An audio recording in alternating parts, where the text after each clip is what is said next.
نحمده ونصلي على رسوله الكريم اما بعد فاعوذ بالله من الشيطان الرجيم بسم الله الرحمن الرحیم وقل عبادی یقول التی ہی احسن۔ 15ویں پارے کا دوسرا پاؤ شروع ہو رہا ہے۔ اللہ رب العزت نے فرمایا وقل عبادی یقول التی ہی احسن، میرے مدنی کریم صلی اللہ علیہ وسلم آپ اپنی امت سے قل عبادی بلکہ میرے بندوں سے فرما دیجئے یقول التی ہی احسن، اچھی بات کہا کریں، بری باتوں سے دور رہیں۔ ان الشیطان ینزغ بینہم، شیطان کوشش کرتا ہے کہ تمہارے درمیان اختلاف ڈال دے۔ غصے سے بات کرنا، بری بات کرنا، کسی کا دل دکھانا یہ اچھا نہیں ہے۔ دنیا کی زندگی ہے کتنا کہ آدمی یہاں سے نفرتیں لے کے جائے، کتنا زندگی ہے کتنا۔ تو اس لیے فرمایا کہ بھائی پیار سے اخلاق سے بات کیا کرو۔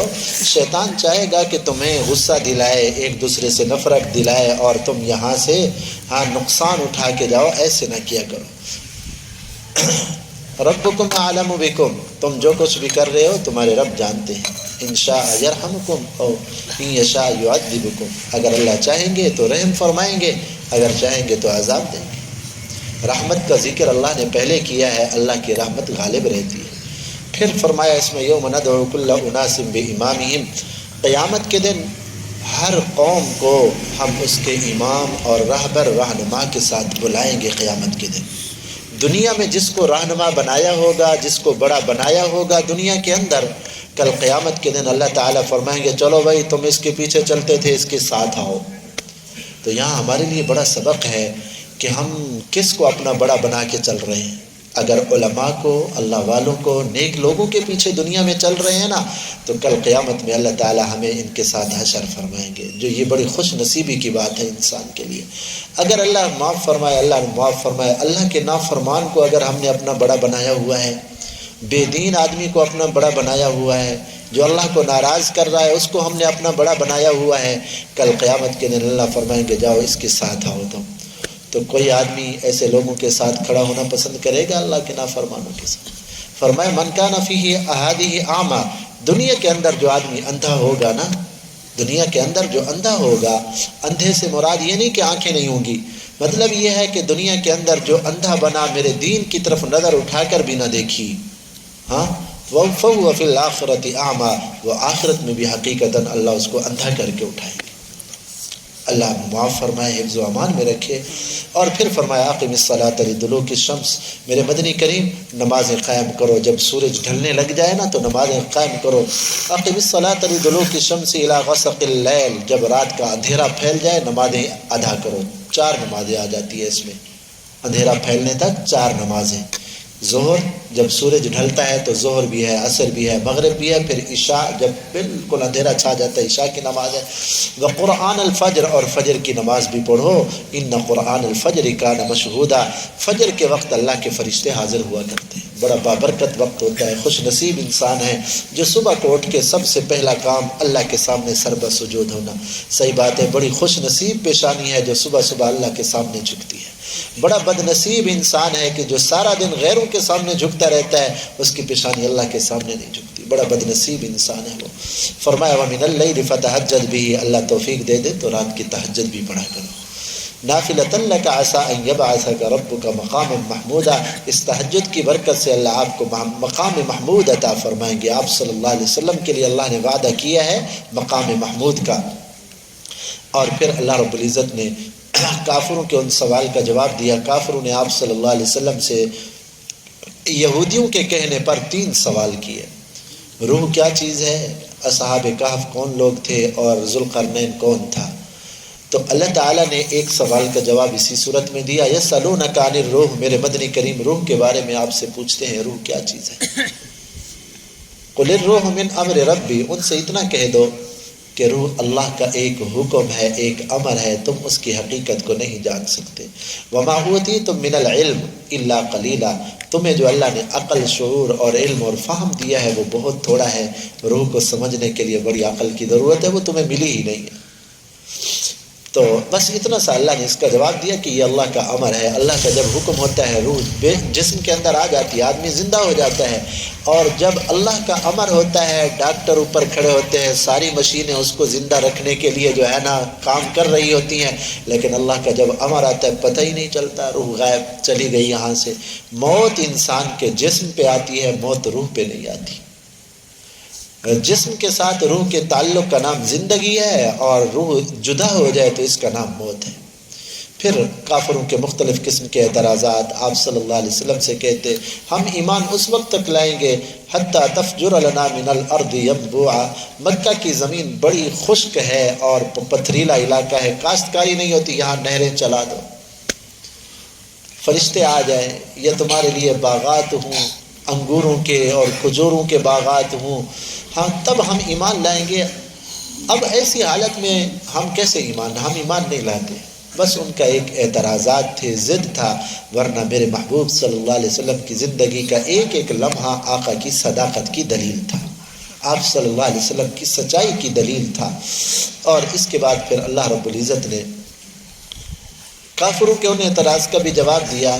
ہم اللہ کو بلاتے ہیں نا, اللہ رب العزت اللہ کا ذاتی نام ہے, اور کبھی ہم کہتے ہیں یا رحمان, یا اللہ, یا رحمان. مسلمان جب دعا کرتے نا یا اللہ, یا رحمان, یا رحیم, تو کافر کہتے دیکھو بھائی مسلمان ہمیں تو کہتے ہیں کہ غیروں کو نہ پکارا کرو, یہ کبھی اللہ کو پکار رہے ہیں, کبھی رحمان کو پکار رہے ہیں, کبھی رحیم کو پکار رہے ہیں. انہوں نے بھی تو بہت سارے خدا بنائے ہوئے ہیں نا. ہاں ہمیں کہتے ہیں ہمارے خدا زیادہ ہیں, شرک ہے, اور یہ بھی تو کافی جو ہے نا بلا رہے ہیں نا. تو اللہ تعالیٰ نے فرمایا کم عقلوں سے کہہ دو قل ادعوا اللہ او ادعوا الرحمن, تم اللہ کو پکارو یا رحمان کو پکارو. وللہ الاسماء الحسنى, اللہ کے تو بڑے اچھے اچھے نام ہیں, یہ اللہ کے صفاتی نام ہے. ذاتی نام ایک ہے اللہ, باقی اللہ کے صفاتی نام ہیں. بعض علماء نے لکھا ہے, حدیث پاک میں صراحتاً ہے کہ 99 اللہ کے جو ہے نا صفاتی نام ہیں. علامہ سیوطی رحمۃ اللہ علیہ نے 1000 نام کے بارے میں لکھا ہے کہ اللہ کے 1000 صفاتی نام ہیں. اللہ کو ان پیارے پیارے ناموں سے, یا غفار, یا ستار, یا رحیم, یا ودود, یا کریم, یا قیوم, اللہ کو ان ناموں سے پکار کر اللہ سے دعا کیا کرو, اللہ قبول کرتے. اس کے بعد سورہ کہف شروع ہوتی ہے. اللہ کی حمد و ثنا سے سورہ کہف شروع ہوتی ہے. اس کے اندر اصحاب کہف کا ذکر ہے. سورہ کہف کی بڑی فضیلت ہے. حدیث پاک میں آتا ہے جو آدمی سورہ کہف کے روزانہ 10 آیات پڑھے گا, اللہ تعالیٰ اس کو دجال کے فتنے سے محفوظ فرمائیں گے. 10 آیات ابتدائی اور 10 آیات علماء نے لکھا ہے آخری بھی پڑھ لیں. اور جو جمعے والے دن یا جمعہ کی رات سورہ کہف پڑھے گا تو ایک ہفتے سے لے کر دوسرے ہفتے تک اللہ اس کو نور عطا فرمائیں گے. اور ایک روایت میں ہے جس جگہ بیٹھ کے سورہ کہف پڑھے گا ادھر سے لے کر مکہ مکرمہ تک جتنا بھی فاصلہ ہے نا, اتنا لمبا اللہ اس کو نور عطا فرمائیں گے. تو سورہ کہف کی بڑے فضائل ہیں. اصحاب کہف بڑے نیک لوگ تھے. بادشاہ تھا ایک بے دین جس کا نام دقیانوس تھا, وہ لوگوں کو بت پرستی پہ مجبور کرتا تھا. تو چند نوجوان تھے, انہوں نے کہا بھائی یہ تو غلط مذہب ہے, ہم اپنے ہاتھوں سے بنائے ہوئے بتوں کے سامنے جھکے, ہم تو اللہ کی عبادت کریں. بہرحال پہلے بادشاہ نے ان کو ڈرایا دھمکایا کہ تم میرے مذہب کے اوپر نہیں آتے, میری بات نہیں مانتے تو تمہیں یہ سزائیں دوں گا, یہ کروں گا, فلاں کروں گا. اور اس کے بعد پھر ان کو لالچیں بھی دی, اگر میری بات مان لو گے نا پھر عہدے بھی ملیں گے, وزارتیں بھی ملیں گی, مشیر بھی بنو گے, پھر بنگلے بھی ہوں گے. اس حساب سے, اس دور کے حساب سے بڑی آسانی سے زندگی بڑی مزیدار ہوگی. میری مخالفت کرو گے تو پھر ایسی سزا دوں گا کہ دنیا یاد رکھے.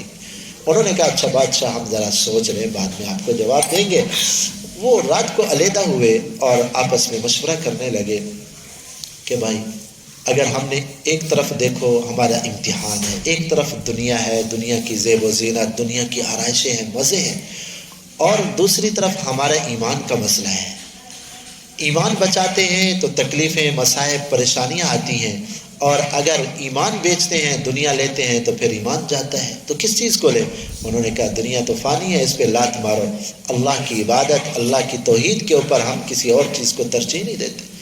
بہرحال یہاں رہنا بڑا مشکل ہے, لہٰذا یہاں سے چلے جاتے ہیں. راتوں رات وہ نکلے تو ایک کتا بھی ان کے پیچھے ہو لیا. انہوں نے جو ہے نا اس کو مارنے کی کوشش کی, بھگانے کی, کہ کہیں پکڑے نہ جائے اس کتے کی وجہ سے نا. تو کتے کو اللہ نے زبان دی, اس نے کہا جس اللہ کو تم مانتے ہو میں بھی اسی اللہ کی مخلوق ہوں. تم مجھے اپنے ساتھ رکھ لو۔ تو بہرحال انہوں نے ساتھ لے لیا کتا اور چلے گئے ایک غار کے اندر، اور وہاں جا کے سوئے۔ اللہ تبارک و تعالیٰ نے ان پہ نیند کو مسلط کر دیا، 300 پورے اور 9 سال اوپر، پورے 300 اور 9 سال وہ سوتے رہے، اور اس طرح سوتے رہے کہ سانس بھی چل رہی ہے اور باہر کی ہوا بھی آ رہی ہے، لیکن دھوپ نہیں آتی۔ سورج آتا ہے تو اس کی دھوپ نہ جاتے ہوئے غروب ہوتے ہوئے ان کے اوپر پڑتی ہے، نہ جو ہے نہ طلوع ہوتے ہوئے۔ اب 309 سال کا جب عرصہ گزر گیا، ادھر جو ہے نا دقیانوس نے دوسرے دن تلاش کیا کہ بھائی وہ نوجوان کدھر ہیں، بھائی ان کا تو پتہ ہی نہیں کدھر گئے۔ اس نے پھر اپنے خزانے کے اندر ایک تختی کے اوپر نام لکھوا کے رکھا تھا کہ یہ لوگ تھے جو میری سلطنت سے بھاگے تھے، تو اس کو اپنے خزانے کے اندر محفوظ کر دیا۔ اب یہ 309 سال سونے کے بعد اللہ نے جب ان کو اٹھایا تو آپس میں پوچھنے لگے کب لبثتم، بھائی کتنا عرصہ ٹھہرے ہو تم؟ انہوں نے کہا لبثنا یوما او بعض یوم، بھائی ہم دن کا کچھ حصہ ٹھہرے ہیں یا ایک ہی دن پورا سوئے ہیں۔ انہوں نے جب دیکھا کہ بھائی یہ ایک دن نیند نہیں ہے، یہ تو جسم کی حالت بدلی ہوئی ہے، کہا کہ چلو ٹھیک ہے جتنا سوئے ہو اللہ کو علم ہے، اب بھوک لگ رہی ہے، ذرا جاؤ بازار سے کوئی کھانا شانا لے کر آؤ۔ ایک آدمی کو بھیجا کہ بھائی جاؤ خیال کر کے جاؤ، کسی کو پتہ نہ چلے تمہارا، لیکن حلال اور پاک کھانا لانا، کیونکہ اس وقت لوگ بتوں کے نام پر جانوروں کو ذبح کیا کرتے تھے۔ تو کہا کہ حلال کھانا لے کر آنا، کسی کو خبر نہ ہونے دینا اور پیار سے بات کرنا۔ ایک آدمی کو بھیجا، بازار گیا نا تو اس نے کوئی دیکھا بازار میں تو یار نقشہ ہی بدلا ہوا ہے یہاں سے، کہا کہ میں بھول تو نہیں گیا؟ اس نے کہا چلو بھولا ہوں، جو کچھ ہے بھی تو پیٹ کا مسئلہ حل کرے، کھانا بھوک لگی ہے، ساتھی انتظار کر رہے ہیں۔ جا کے دکاندار سے کچھ خریدا، اس کو سکے نکال کے دیے۔ اس نے کہا بھائی یہ خزانہ کہاں سے ملا ہے تمہیں؟ کہیں سے خزانہ ہاتھ تو نہیں کیا، کوئی دفینہ تو نہیں مل گیا، دفن کیا ہوا خزانہ؟ اس نے کہا نہیں جو یہ تو بھئی ہمارے اپنے پیسے۔ اس نے کہا بھائی یہ سکہ 300 سال پرانا ہے، یہ آج کا نہیں ہے۔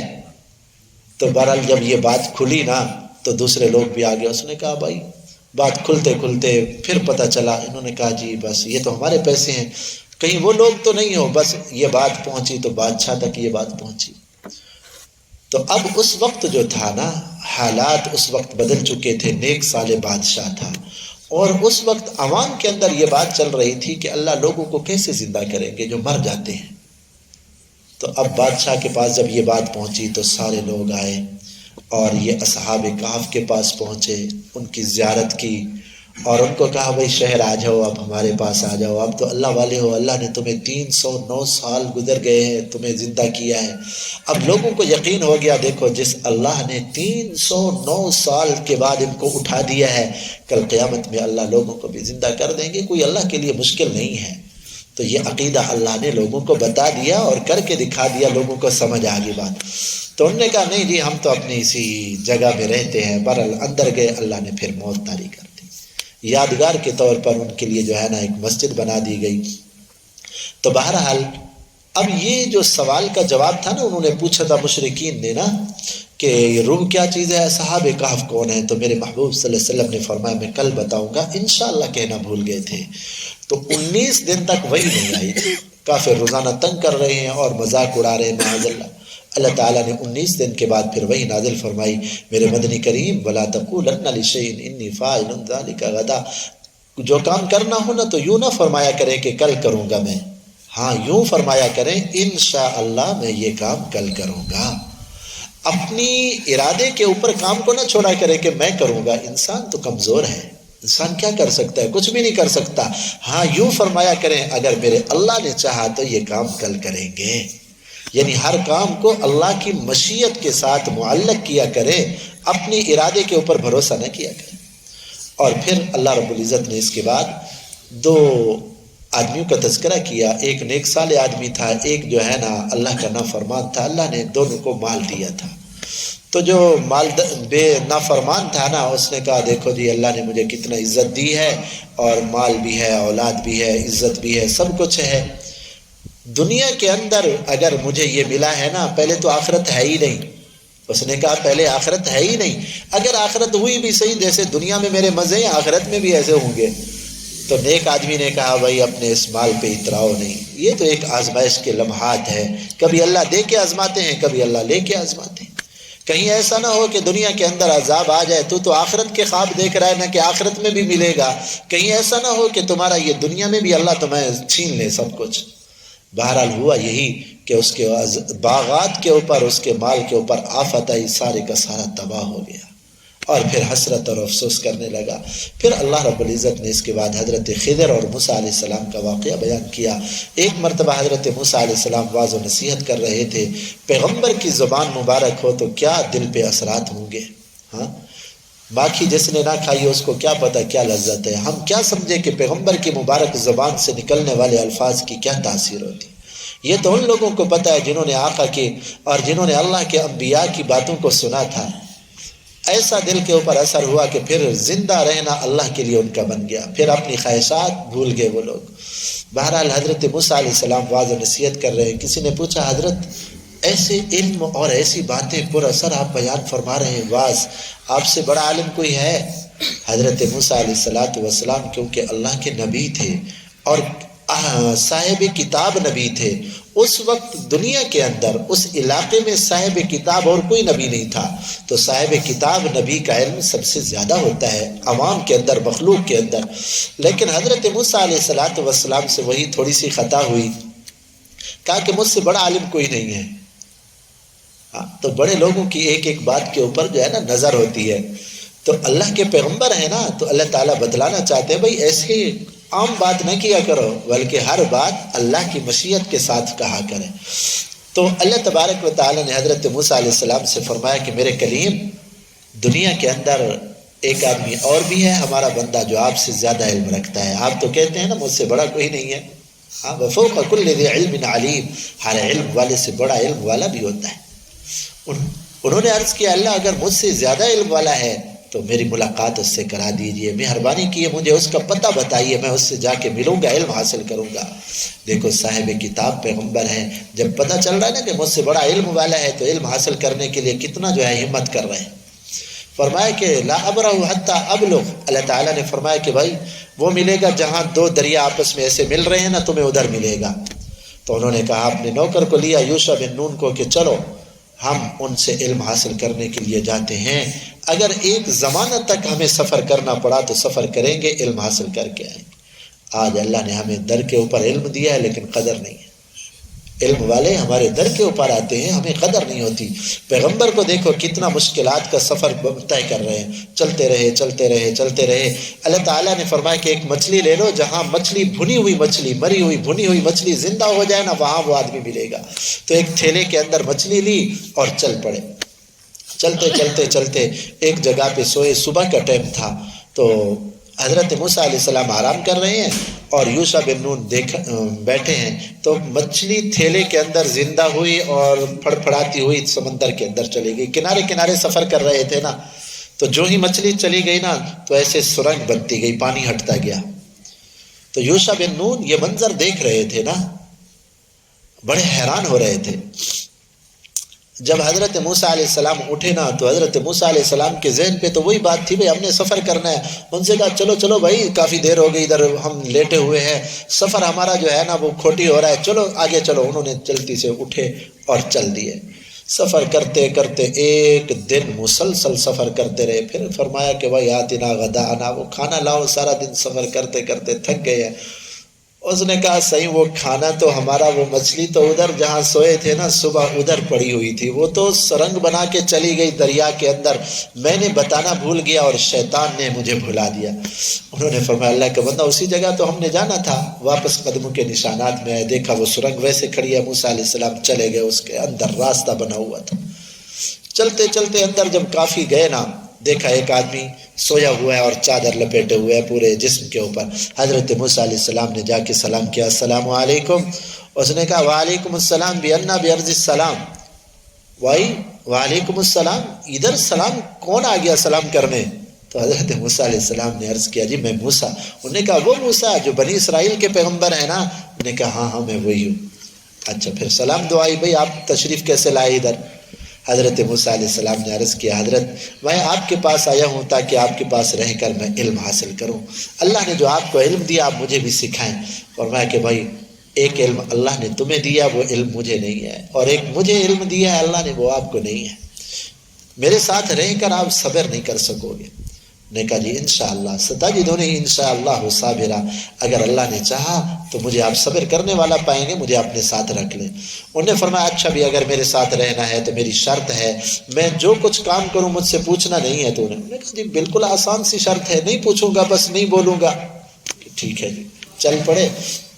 دریا پہ جو ہے نا پہنچے تو دریا کے پار جانا تھا، کشتی والے تھے، ان سے کہا بھی ہمیں سوار کر لو۔ انہوں نے سوار کیا کشتی کے اندر، کرایہ بھی نہیں لیا، اور جب کرایہ دینے لگے انہوں نے کہا نہیں سی آپ نیک لوگ ہیں، ہمارے لیے دعا کر دینا، کرایہ تو ہم ساری دنیا سے کماتے رہتے ہیں، ہاں کرایہ نہیں لیا۔ جب جانے لگے کشتی سے نیچے اتر کر حضرت خضر علیہ السلام نے اس کا ایک تختہ نکال دیا، پھٹا نکال دیا۔ اب کشتی کو سوراخ ہو جائے تو پانی اندر آ جائے گا، کشتی ڈوب جائے گی۔ تو حضرت موسیٰ علیہ السلام نے ان سے کہا حضرت یہ کیا کیا؟ انہوں نے احسان کیا ہمارے ساتھ، بغیر کرائے کے ہمیں سوار کیا، بجائے اس کے ان کو کوئی انعام دینے کے الٹا ان کا نقصان کر دیا۔ شریعت تو ہمیں نہیں کہتی نا کہ کسی کا نقصان کرو، ہاں۔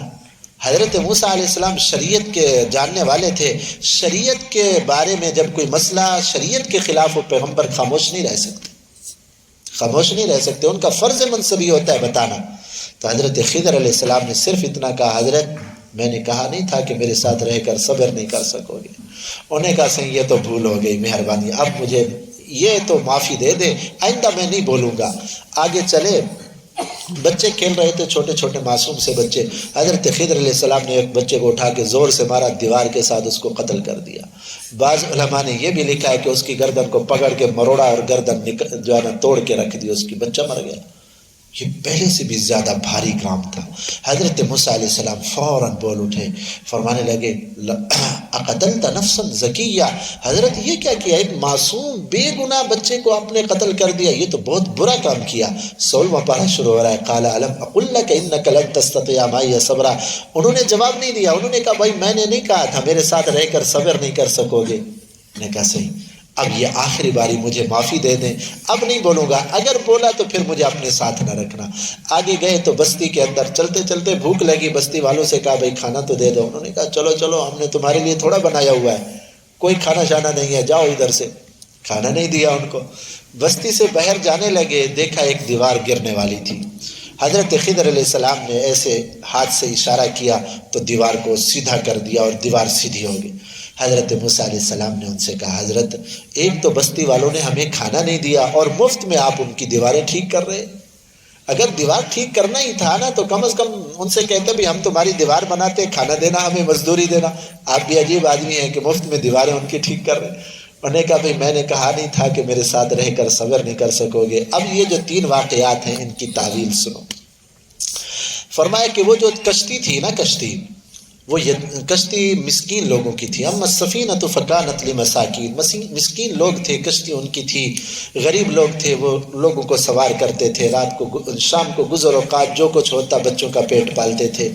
اور دوسری جانب ایک ظالم بادشاہ تھا، جو بھی صحیح سالم کشتی ہوتی نا تو اس کو پکڑ لیتا، غصب کر لیتا، چھین لیتا۔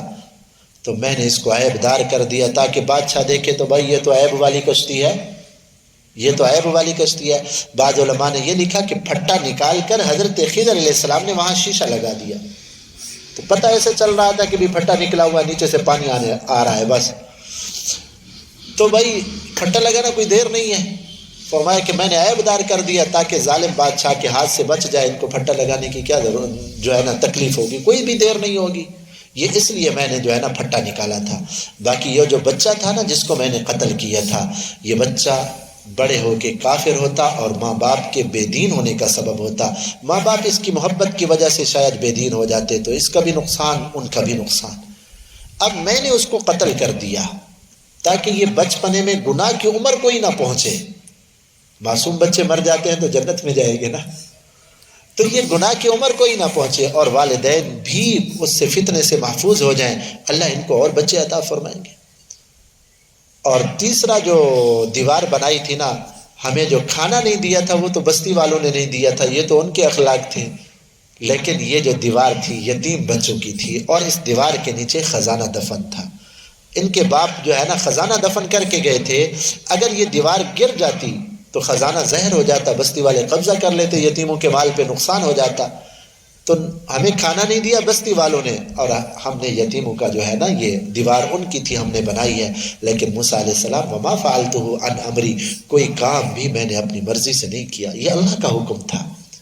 دیکھو اللہ تبارک و تعالیٰ نے علم دو طرح کا ہے، ایک شریعت کا علم کہ بھئی یہ چیز جائز ہے ناجائز ہے، ایک کائنات سے متعلق۔ دیکھو اللہ نے فرشتوں کو کائنات کے نظام کے متعلق علم دیا ہے، بھئی ہوا چلانی ہے، بارش برسانی ہے، وہاں یہ کام کرنا ہے، یہ کرنا ہے، اس کو تکوینی علم کہتے ہیں۔ تو حضرت خضر علیہ السلام کے پاس تکوینی علم تھا، تو حضرت خضر علیہ السلام نے فرمایا کہ کوئی کام میں نے اپنی مرضی سے نہیں کیا، یہ اللہ کا حکم تھا۔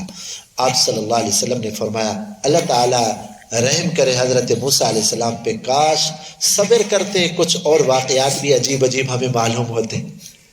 تو بہرحال ان واقعات سے ہمارے لیے سبق کیا ہے کہ دیکھو اللہ کی طرف سے بندے کے ساتھ جو بھی معاملہ ہوتا ہے وہ بندے کے لیے کیا ہوتا ہے؟ بہتر ہوتا ہے۔ کوئی بچپن میں فوت ہو جائے یا عین جوانی کے اندر فوت ہو جائے یا مال کے اندر کوئی نقصان آ جائے، دیکھو دیکھنے کے اعتبار سے یتیموں کے اس کے اندر نہ مسکینوں کی کشتی کو نقصان پہنچایا نہ مال کے اندر نقصان ہوا نا، لیکن آئندہ کے لیے انجام کے اعتبار سے ان کے لیے اچھا تھا۔ تو ہمارے اوپر اللہ کی طرف سے جو بھی حالات آتے ہیں، والدین کی جدائی ہیں، اولاد کی جدائی ہیں، کسی کو اللہ اولاد نہیں دیتے، کسی کو دے کے لے لیتے ہیں، کسی کی اولاد بیماریوں کے اندر مبتلا ہے، کسی کا مال کا نقصان ہو جاتا ہے، لیکن یہ اگر میرے اللہ کی طرف سے ہو رہے ہیں تو اللہ کی رضا پہ راضی رہنا چاہیے۔ اسی کا نام تو تقدیر کے اوپر راضی رہنا ہے نا۔ وَيَسْأَلُونَكَ عَنْ ذِي الْقَرْنَيْنِ، اور ذوالقرنین کا واقعہ اللہ نے بیان کیا۔ ذوالقرنین کے بارے میں مختلف روایات ہیں، زیادہ تر یہی ہے کہ یہ نیک بادشاہ تھے۔ جو سکندر مقدونی کے بارے میں آتا ہے نا، سکندر مقدونی ایک بت پرست بادشاہ تھا، یہ ذوالقرنین وہ نہیں ہے، یہ نیک صالح بادشاہ تھے۔ یہ 3 سفر کی ہیں اس نے بڑے بڑے، ایک مشرق کا سفر اور ایک مغرب کا سفر۔ پہلے اللہ نے مغرب کے سفر کا ذکر کیا کہ ایسی جگہ پہ پہنچے کہ جہاں ایسا محسوس ہو رہا تھا کہ سورج غروب ہو رہا ہے ایک کیچڑ کے اندر، یعنی آگے آبادی ہی ختم تھی، بس سمندر ہی سمندر۔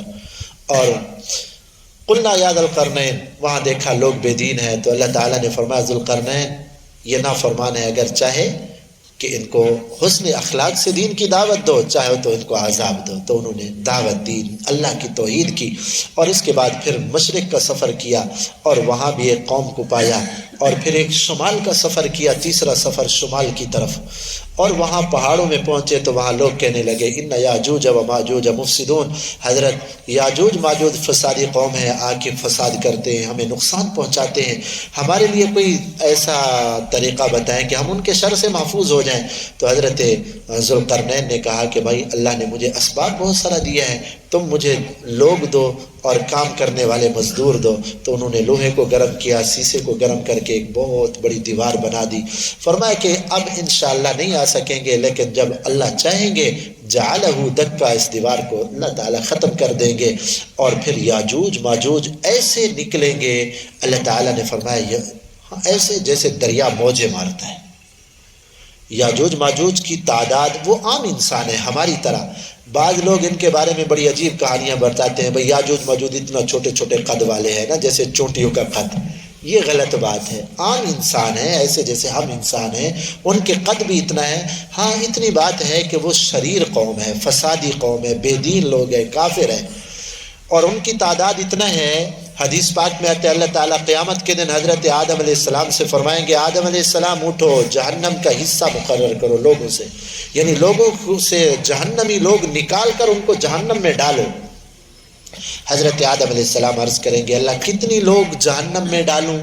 اللہ تعالیٰ فرمائیں گے 1000 میں سے 999 جہنم میں ڈالو، 1000 میں سے 999 جہنم میں ڈالو، ایک جنت میں۔ تو صحابہ کرام ڈر گئے، یا رسول اللہ 1000 میں سے 999 جہنم میں جائے گا تو پھر تو ہمارا بچنا بڑا مشکل۔ فرمایا تم گھبراؤ نہیں، 1000 میں سے 999 تعداد ہوگی یاجوج ماجوج کی، اور ایک آدمی اس امت میں سے ہوگا۔ ہاں یعنی ہمارا ایک آدمی ان کا ایک آدمی کے مقابلے میں 999۔ اب دنیا میں کتنا تعداد ہے انسانوں کی، ہمارے انسانوں کی، یاجوج ماجوج ان سے کئی گنا، 1000 گنا زیادہ تعداد ہے ان کی. اللہ نے ان کو ایک جگہ پہ چھپا کے رکھا ہے. اللہ کے خزانے کوئی نہیں جانتا نا. ہاں لوگ کہتے ہیں جی ہم نے دنیا سیر کر لی ہے، یہ کیا فلاں کیا، یہ جھوٹ بولتے ہیں. اللہ کی ایسی مخلوقات بھی ہے جہاں تک انسان کی رسائی نہیں. اور پھر اللہ رب العزت نے اس کے بعد ذکر فرمایا وہ لوگ جن کے عقائد غلط ہیں، شرکیہ عقائد ہیں، غیر اللہ کی پوجا کرتے ہیں، غیر اللہ کو مشکل کشا حاجت روا مانتے ہیں، شرک کے اندر مبتلا ہیں. ذل سعیہم فی الحیات الدنیا، نیک اعمال کرتے بھی ہیں، اللہ دنیا میں ان کے اعمال کا بدلہ دے دیتے، آخرت میں کچھ بھی نہیں ہوگا ان کے. اور پھر اللہ تعالیٰ نے فرمایا فمن یرجو لقاء ربی، جو اللہ سے ملاقات کرنے کا ارادہ رکھتا ہے نا تو اچھے اعمال کرے. سورہ مریم شروع ہوتی ہے اور شروع میں حضرت زکریا علیہ السلام کا ذکر ہے، اور پھر حضرت مریم علیہ السلام کا اللہ نے واقعہ بیان فرمایا تفصیلا. مریم کا معنی ہے پاک دامن. یہ نام جو مریم ہے نا اس کا معنی ہے پاک دامن، عزت والی، شرف، بزرگی والی. تو حضرت مریم علیہ السلام کو اللہ نے خصوصی شرف اور فضیلت عطا فرمائی تھی. اللہ تعالیٰ نے ان کو یہ مقام عطا فرمایا تھا. آپ صلی اللہ علیہ وسلم نے فرمایا، اور مردوں میں تو بہت سارے ولی گزرے ہیں، عورتوں میں حضرت مریم اور حضرت آسیہ علیہ جو ہے نا یہ ولیہ گزری. حضرت مریم علیہ السلام جب عمر 13-14 سال یا 15 سال تھی، وہ ایک تنہائی والے مکان میں الگ ہوئی تھی، تو حضرت جبرائیل علیہ السلام انسانی شکل میں آئے. فرشتہ جب انسانی شکل میں آتا ہے تو بڑا حسین جمیل ہوتا ہے. تو حضرت جبرائیل علیہ السلام تو بڑے حسین جمیل، تو تنہائی میں بیٹھی تھی تو حضرت جبرائیل علیہ السلام آئے تو کہنے لگی انی اعوذ بالرحمن، میں اللہ کی پناہ چاہتی ہوں تجھ سے، تو ادھر کیا کرنے آ گیا مرد ہو کے اکیلا عورت کے پاس؟ میں نے کہا انما انا رسول ربک، میں انسان نہیں ہوں، انا رسول ربک، میں اللہ کا بھیجا ہوا رسول ہوں، فرشتہ ہوں. بھائی تو فرشتہ ہے تو ادھر کیا کرنے آیا؟ انا رسول ربک لاہب لک غلاما زکیا، میں اس لیے آیا تاکہ تمہیں بچہ عطا کروں. اللہ کی طرف سے حکم ہوا ہے کہ بچہ. نے کہا بچہ کیسے ہوگا؟ انا یکون لی غلام ولم یمسسنی بشر، بچہ پیدا ہونے کے 2 ہی طریقے ہیں، یا تو نکاح کے ذریعے جو ہے نا بچہ ہوتا ہے، یا نکاح نہ ہو، عورت سے جو ہے نا غلطی ہو جائے، خطا ہو جائے، زنا ہو جائے، پھر بچہ ہوتا ہے. میں نے آج تک کبھی غیر محرم نے مجھے دیکھا تک نہیں ہے، میرا نکاح نہیں ہوا، بچہ کیسے ہوگا؟ انہوں نے کہا بھئی اللہ ایسے ہی کریں گے، اللہ کے لیے کوئی مشکل نہیں ہے. تو حضرت جبرائیل علیہ السلام دور سے کھڑے ہو کے ایسے پھونک ماری گلے کے اندر، سینے میں پھونک ماری، حضرت عیسیٰ علیہ السلام کا حمل ٹھہر گیا حضرت مریم علیہ السلام کو. اور جب جو ہے نا وہ وضع حمل کا وقت قریب آیا تو اب ایک پاک دامن بچی اور بیٹا پیدا ہو جائے، لاکھ ٹھیک ہے پاک دامن ہے، لیکن لوگ کیسے اعتبار کریں گے؟ کہنے لگی یا لیتنی مت قبل ھذا، اے کاش یہ دن آنے سے پہلے میں مر جاتی، اور ایسی مرتی کہ لوگوں کو بھی میں بھول جاتی کہ مریم بھی کوئی تھی. اللہ تعالیٰ فرماتے ہیں پھر ہم نے فرشتوں کو بھیجا، انہوں نے آواز دی فناداها من تحتها الا تحزنی، مریم گھبرا کیوں رہی ہو؟ قد جعل ربک تحتک سریا وہزی الیک بجذع النخلہ، اللہ نے ہر موقع پہ تیری مدد کرنی ہے، گھبراؤ نہیں. اور ابھی بچے کا پیدا ہونے کا وقت ہے تو کوئی چیز نہیں ہے، اکیلی تھی، تو یہ کھجور ہے، اس کو حرکت دو، اللہ نے جو ہے نا تمہیں کھانا بھی دیں گے اور تمہیں پانی بھی دیں گے. چشمہ بھی اللہ نے جاری کیا کھجور کے اوپر بے موسم، اس وقت موسم نہیں تھا کھجوروں کا، انہوں نے کھجور کو حرکت دی تو تازہ تازہ کھجوریں گری تو کھائی. 40 دن یا نفاس کی جو بھی مدت ہے نا وہ وہاں رہی، اور جب نفاس سے پاک ہو گئی نا، بچے کی ولادت کے بعد جو خون آتا ہے اس سے پاک ہو گئی، تو اس کو پھر حضرت عیسیٰ علیہ السلام کو لے کر آئی، اور بڑے بوجھل قدموں کے ساتھ. آخر آنا تو آبادی میں تھا نا گھر والوں کے پاس. تو اللہ تعالیٰ نے فرمایا کہ مریم گھبراؤ نہیں، تم جاؤ لے کر بچے کو، اگر کوئی پوچھے تو تم نے زبان سے جواب نہیں دینا، بلکہ کہنا ہے کہ میں نے اللہ کے لیے روزہ رکھا ہے، آج میں کسی سے بات نہیں کروں گی. بس وہ لے کر آئی تو لوگ حیران کہ مریم ماں کان ابوک امرأ سوء، یہ بچہ کہاں سے لائی ہے؟ نہ تو تیرا باپ برا تھا، نہ تیری ماں بری تھی، نہ تیرا خاندان، یہ کیا کیا ہے تم نے؟ انہوں نے کہا میں نے اللہ کے لیے روزہ رکھا ہے. فاشارت الیہ، بچے کی طرف اشارہ کیا، مجھ سے نہ پوچھو، اس سے پوچھو. حضرت عیسیٰ علیہ السلام 40 دن کے یا اس سے بھی تھوڑی عمر ہے کہ اسی وقت فصیح زبان میں کہنے لگے انی عبد اللہ، میں اللہ کا بندہ ہوں. آتانی الکتاب وجعلنی نبیا، اللہ نے مجھے کتاب بھی عطا کیا اور نبی بھی بنایا ہے. تو حضرت عیسیٰ علیہ السلام نے اپنی ماں کی پاک دامنی کی گواہی دی. لوگوں نے جب دیکھا نا کہ بھائی غیر معمولی طریقہ پر ہاں بچہ گواہی دے رہا ہے، حضرت مریم علیہ السلام کا جو ہے نا پاک دامنی کا اعتقاد ہو گیا. اور پھر اسی کی وجہ سے عیسائی بھی گمراہ ہوئے، معاذ اللہ ثم معاذ اللہ. حضرت عیسیٰ علیہ السلام کو اللہ کا بیٹا کہنے لگے، معاذ اللہ. اور اس کے بعد حضرت ابراہیم علیہ السلام اور حضرت موسیٰ علیہ السلام اور حضرت اسماعیل علیہ السلام کا ذکر. اللہ تعالیٰ نے فرمایا کہ یہ انبیاء آئے، انہوں نے لوگوں کو دین کی باتیں بتائیں، اور کچھ عرصہ تک تو لوگ جو ہے نا ان کی تعلیمات پہ چلتے رہے. لیکن فخلف من بعدہم خلف، پھر نااہل لوگ ان کے پیچھے آئے. ان نااہل لوگوں کا پہلا کام یہ تھا کہ اضاعوا الصلاۃ، انہوں نے نمازوں کو ضائع کر دیا. تو بے دین لوگوں کی پہلی نشانی، جو اللہ کو ناراض کرنے والے ہیں، پہلی نشانی یہ ہے کہ وہ نماز کی فکر نہیں کرتے. بے نمازی کہے کہ میرے اوپر اللہ کی رحمت ہے، اللہ کی رحمت نہیں ہے، اللہ ناراض ہے کہ اپنے در کے اوپر نہیں آنے دے رہے. فکر کرنی چاہیے اس کو. اللہ تعالیٰ نے بے دین لوگوں کی سب سے پہلی نشانی یہی بتائی ہے کہ اضاعوا الصلاۃ، نمازوں کو ضائع کریں گے، واتبعوا الشہوات، اور اپنی خواہشات کی اتباع کریں گے. پھر کیا ہوگا؟ فسوف یلقون غیا، اللہ فرماتے ہیں ان کو پھر ہم جہنم میں ڈالیں گے. نماز کا راستہ جنت کا راستہ ہے، اور بے نمازی جہنم کے راستے پہ چل رہا ہے. اور اس کے بعد اللہ نے پھر آخرت کا تذکرہ کیا. پھر فرمایا ان الذین آمنوا وعملوا الصالحات، نیک لوگ جو ہے نا، جو اللہ کو راضی کرنے والے ہیں، ہم لوگوں کے دلوں میں ان کی محبت پیدا کر دیں گے، لوگوں کے دلوں میں ان کی محبت پیدا کر دیں گے، اور اللہ بھی ان کو دنیا آخرت میں کامیابی عطا فرمائیں گے. پھر فرمایا کہ نافرمان لوگ کتنا آئے ہیں اور ہم نے ان کو ہلاک کیا. آج کہیں ان کی آہٹ محسوس ہو رہی ہے؟ دیکھو ذرا، سنو کان لگا کے. قوم عاد، قوم سمود، فرعون، نمرود، حامان، شداد، ابو جہل، کہیں آج ان کی نسل ہے؟ کہیں باقی کہیں آہٹ ہے؟